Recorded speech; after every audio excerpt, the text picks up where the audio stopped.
Comment peut-on comprendre le livre de l'Apocalypse? Que signifie Apocalypse? Et pourquoi ça crée la peur et la phobie parmi les chrétiens? Par la grâce de Dieu, je crois que vous serez bénis. Vous serez richement bénis. Quoi que vous fassiez, restez branchés parce que l'émission commence maintenant. Shalom.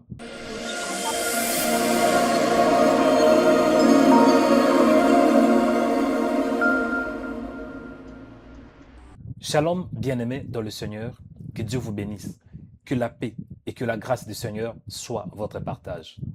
Bienvenue dans Joël Onekanda. Je suis Joël Onekanda, votre frère dans le Seigneur. Ça fait longtemps pour ceux qui me suivent sur la chaîne de Joël Onekanda Ministries. Je pense que ça fait plus de 6 mois que je n'ai pas pu publier de vidéo.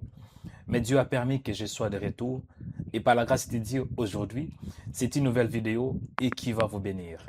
Avant que j'entre dans la profondeur, aime cette vidéo, partage et ne manquez pas de laisser un commentaire. C'est parti. Avez-vous déjà lu le livre d'Apocalypse? Et après avoir lu ce livre, vous n'avez rien compris. Avez-vous déjà eu le temps de lire les livres d'Apocalypse? Et après avoir lu, ça a sémé la peur, ça a sémé la phobie. Si c'est le cas, c'est que vous n'êtes pas la première personne. Moi-même qui vous parle, il y avait des moments où quand je lisais ces livres, ça a créé la confusion, ça a créé l'incertitude, ça a créé la phobie. Et aujourd'hui, par la grâce de Dieu, tu vas comprendre le livre de l'Apocalypse. Aujourd'hui, c'est la première partie de cette série d'enseignements que Dieu m'a mis à cœur de partager ensemble avec vous. Et nous allons toucher le livre d'Apocalypse. Avant d'entrer dans la profondeur, je vais tout d'abord commencer par la définition. Je vais vous donner les 5 clés qui vous permettra de comprendre le livre de l'Apocalypse. Avant que je vous donne ces clés, je voudrais tout d'abord commencer par l'introduction, qui veut dire je vais commencer à définir. Amen. C'est quoi Apocalypse? Quand on parle de l'Apocalypse, on voit le mot grec apokalypto, qui veut dire dévoiler. Apokalypto, qui veut dire ôter le voile. Apocalypto, qui veut dire découvrir. Apocalypto, qui veut dire révéler ou bien porter à la connaissance. Or, on ne peut pas dévoiler s'il y a quelque chose qui n'est pas caché. Dévoiler, on peut se poser la question, pourquoi dévoiler?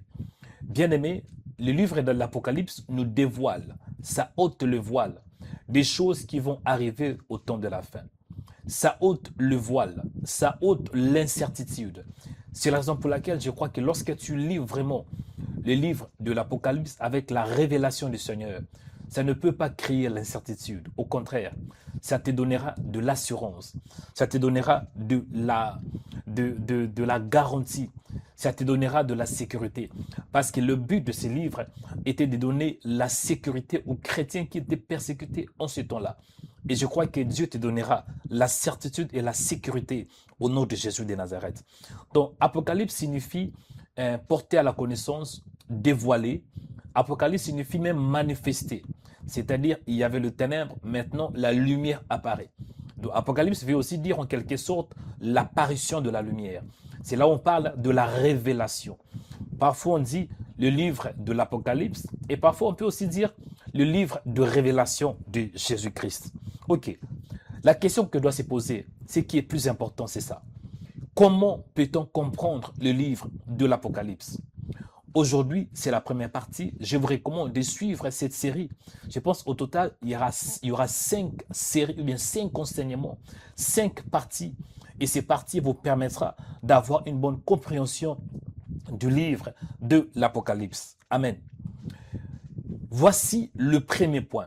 Le point numéro 1 qui te permet d'avoir la compréhension et de comprendre bien le livre de l'Apocalypse. Point numéro 1, c'est la prière. Dis la prière. En fait, tu ne peux pas lire quelque chose qui est caché sans pour autant que tu cherches celui qui l'a caché. Tu ne peux pas comprendre la pensée de Dieu sans pour autant que tu demandes à Dieu de te révéler cette pensée. Raison pour laquelle la première des choses que tu dois faire pour que tu puisses bien comprendre le livre de l'Apocalypse, c'est par la prière. Lorsque tu pries, la prière permettra à Dieu d'agir. Lorsque tu pries, la prière permettra à Dieu d'ouvrir ton entendement spirituel. Lorsque tu pries, la prière permettra à Dieu d'ouvrir tes yeux spirituels. Il y a les yeux physiques, il y a les oreilles que je peux entendre sur le plan physique, mais il y a aussi l'âme. L'âme a aussi la bouche, l'âme a les yeux, l'âme a des oreilles. Lorsque tu pries, c'est alors que Dieu il va illuminer les yeux de ton cœur. Il est écrit, invoque-moi et je te répondrai. Je t'annoncerai des choses cachées. Lorsque tu pries, c'est alors que Dieu va te révéler des choses cachées. Deuxième point, comment comprendre le livre de l'Apocalypse? Tu dois être humble dans l'esprit. En d'autres termes, il te faut l'humilité. Parce que tu ne peux pas dire que tu connais parfaitement le livre de l'Apocalypse. Nous connaissons en partie. Seul Dieu connaît la totalité. Pourquoi? Parce que nous sommes des êtres humains, nous sommes limités par les temps. Même si tu as lu toute la Bible, ne dis pas que tu maîtrises la Bible entièrement. Non. Moi qui vous parle, je lis à peu près 10 à 15 fois le livre de l'Apocalypse. Mais cela ne veut pas dire que je connais toutes choses. Je connais toujours en partie. Et chaque fois que je lis ces livres, j'ai toujours de nouvelles révélations. Mais premièrement, il résiste aux orgueilleux. Si tu es orgueilleux, tu crois que tu connais toutes choses, tu crois que tu maîtrises la Bible, tu es à côté. Mais par contre, si tu es humble, tu te dis que Seigneur, je lis, mais je ne comprends pas. Révèle-moi, je vais comprendre. Dieu, par sa grâce, il va t'accorder la révélation. Troisième point, comment peut-on comprendre le livre de l'Apocalypse? Le troisième point, pour que tu comprennes le livre de l'Apocalypse, c'est quand même important que tu aies une bonne base dans l'Ancien Testament. En d'autres termes, que tu connaisses l'Ancien Testament. Pourquoi? Parce que l'Ancien Testament, c'est l'ombre des choses à venir. Maintenant, le livre de la Révélation, c'est la réalité. Tu ne peux pas comprendre la réalité si tu n'as pas l'ombre, si tu n'as pas une partie de ce qui est passé. Tu ne peux pas comprendre le présent. Tu ne peux pas non plus comprendre le futur si tu ne connais pas le passé. Donc, l'Ancien Testament te permet d'avoir une bonne base. À part l'Ancien Testament, c'est important d'avoir une certaine maîtrise dans les livres comme le livre prophétique, comme celui d'Ésaïe, le livre prophétique d'Ésaïe, le livre prophétique de Jérémie, le livre prophétique d'Ézéchiel, les livres prophétiques de Daniel, surtout Daniel, c'est important.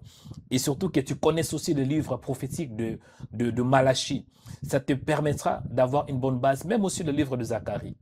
Et dans le Nouveau Testament, nous avons Matthieu chapitre 24. Là, on voit Jésus qui est en train d'annoncer des choses à venir. Parce que Genèse veut dire le commencement. Et tu auras du mal à comprendre la fin si tu n'as pas compris le commencement. Amen. Quatrième point, comment peut-on comprendre le livre de l'Apocalypse? Le quatrième point, c'est quand même important d'avoir une herméneutique cohérente. Quand je parle de l'herméneutique cohérente, cela veut dire la manière d'interpréter, avoir une bonne interprétation, voilà, de la Bible, et particulièrement du livre de l'Apocalypse, et d'avoir surtout vraiment une bonne herméneutique. On doit se poser la question, c'est quoi herméneutique? L'herméneutique, d'une manière simple, c'est l'étude de principes d'interprétation. C'est une manière d'interpréter les Écritures. C'est l'ensemble de principes, c'est l'ensemble de règles qui nous permet d'avoir une bonne interprétation de la parole de Dieu. Selon les règles traditionnelles de l'herméneutique, c'est quand même important, à moins qu'un verset ou un passage indique clairement que l'auteur parle au sens figuré. Sinon, c'est important de lire les Écritures dans le sens littéral. Par exemple, Jean 3,16, il est écrit que car Dieu a tant aimé le monde, qu'il a donné son Fils unique, afin que quiconque croit en lui ne périsse point, mais qu'il ait la vie éternelle. Ici, Jésus, il ne parle pas d'une manière figurée, il parle d'une manière littéraire, il parle clairement. Et pour bien comprendre la parole de Dieu, il ne faut pas tout spiritualiser. Tout n'est pas figuré, tout n'est pas imaginé. Vraiment, parce que Dieu ne peut pas vouloir que tu comprennes sa parole en te compliquant. Donc, la parole de Dieu, ce n'est pas compliqué. Il ne faut pas chercher la révélation là où il n'y a pas de révélation. Si tu veux bien comprendre, il te faut une bonne herméneutique. Il te faut quand même d'appliquer les règles et les traditions qui te permettent de bien comprendre la parole. Si Dieu le permet, un jour, j'en reviendrai pour vous parler de l'herméneutique. Amen. Cinquième point et dernier, comment comprendre le livre de l'Apocalypse. C'est quand même important pour que tu comprennes le livre de l'Apocalypse, que tu saches ces livres. Le cinquième point, c'est la connaissance du livre de l'Apocalypse, sa structure et sa composition. Je m'explique. Tu dois te poser un peu des questions. Que signifie Apocalypse? Pourquoi le livre d'Apocalypse? C'est quoi le terme de ces livres? Quelle est la structure de ces livres? Quelle est la composition de ces livres? En te posant des questions, c'est alors que tu auras une bonne compréhension. Comme je dis, Apocalypse signifie dévoiler. Apocalypse signifie révéler ce qui est caché. Apocalypse signifie faire apparaître. Apocalypse signifie manifester. Et pourquoi le livre d'Apocalypse? Lorsque le livre d'Apocalypse a été écrit, c'était pour fortifier, c'était pour encourager les chrétiens qui étaient persécutés. Parce que l'auteur de ces livres, c'était lui-même l'apôtre Jean. L'apôtre Jean avait plus de 90 ans. Il était un vieux, un homme avancé en âge. Et il était aussi dans l'île de Patmos. Dans l'île de Patmos, il était comme un prisonnier à cause de la persévérance, à cause du témoignage de Jésus. Donc lorsque tu te poses ce genre de questions, ça va t'aider à comprendre les livres d'Apocalypse. Où c'est passé? Tout d'abord, l'apôtre avait reçu une vision. Il a reçu la vision de la part de Jésus. Et l'apôtre Jean s'est retrouvé dans l'île de Patmos. C'est quand même important que tu comprennes ces choses. Et le terme de ces livres, c'est quoi le terme? Le terme, c'est l'aboutissement ou bien la fin de toutes choses. Parce que dans les livres de Genèse, nous avons le commencement. Mais dans le livre de l'Apocalypse, nous avons la fin. Donc, le but, c'est que le chrétien soit fortifié. Et même aujourd'hui, que le chrétien puisse ne pas avoir de l'incertitude par rapport à la fin du temps, par rapport à la mort, par rapport aux choses qui sont inconnues. Et c'était pour fortifier. Et je crois que le livre de la Révélation, ça va te fortifier. Ça va te donner de l'assurance. La composition. Comment ce livre est composé? Avant de clôturer, je vais vous montrer comment est-ce que le livre de l'Apocalypse est composé. C'est important que tu aies une bonne structure de ce livre. Le livre de l'Apocalypse est composé de quatre grandes parties. Quatre grandes parties. La première partie, nous avons l'introduction des choses passées. Et dans l'introduction des choses passées, on a à partir de chapitre 1 jusqu'au chapitre 3. Et là, ça concerne l'Église. On commence par l'introduire. On voit par exemple Jésus, il se révèle. Il dit révélation de Jésus. Ça nous montre des choses passées. Quand on parle de cette Église, comprenez que cette Église existait bel et bien en ce temps-là. Nous avons l'église d'Éphèse, nous avons l'église de Sardes, nous avons l'église de Pergame, nous avons l'église de Thyatire, nous avons l'église de Smyrne, l'église de Philadelphie et de Laodicée. C'était des églises qui existaient en ce temps-là. Et ce que l'apôtre Jean avait vu, c'était des choses passées. Donc, la première partie, nous avons l'introduction des choses passées. La deuxième partie, nous avons les choses présentes. Comme je disais, pendant que l'apôtre Jean existait, c'était pour lui révéler des choses présentes. Parce qu'il y avait effectivement la persécution. L'Église était persécutée. Même aujourd'hui, ces livres nous concernent. Quand on parle de cette Église, comprenez qu'on parle premièrement des églises qui existaient en ces temps-là. Deuxièmement, on parle du corps de Christ, parce que le chiffre 7 symbolise la totalité, la perfection, c'est-à-dire les corps de Christ, l'Église universelle. Donc, le livre de Révélation, ça nous concerne même aujourd'hui. Amen. Nous avons la troisième partie qui nous révèle les choses à venir. Donc, quand vous lisez les livres de l'Apocalypse, à partir du chapitre 1 jusqu'au chapitre 3, il s'agit de l'Église. Message à l'Église. Message à l'église d'Éphèse, message à l'église de Thyatire, ainsi qu'on sort.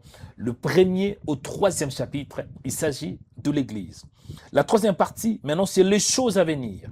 Là, on voit à partir du chapitre 4 jusqu'au, je pense, chapitre 19, même à 20, où on nous parle des choses à venir. Là, ça concerne Israël, ça concerne les nations, mais je pense aussi même l'Église.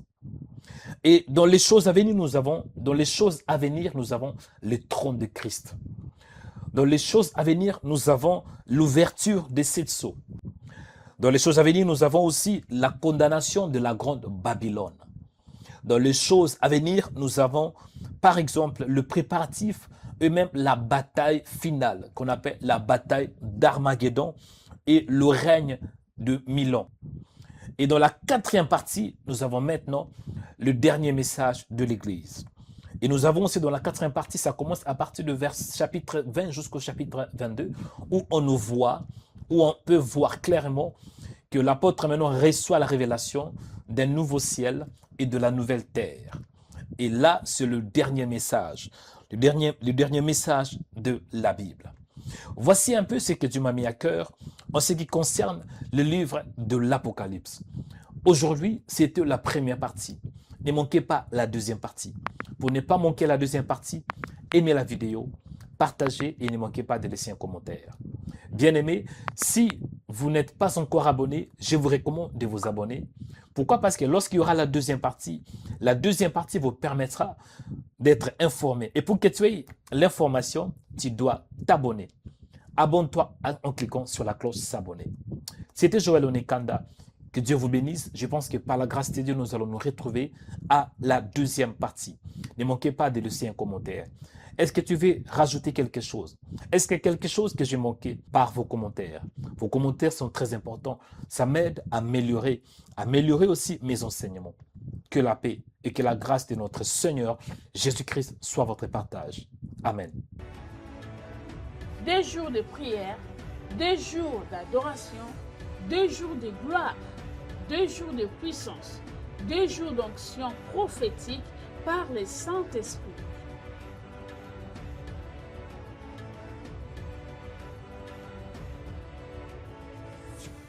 La Bible dit que Jésus-Christ est le même hier, aujourd'hui et pour toujours. Venez nombreux afin de recevoir votre délivrance et votre guérison par le Saint-Esprit en Jésus-Christ. Que Dieu vous bénisse.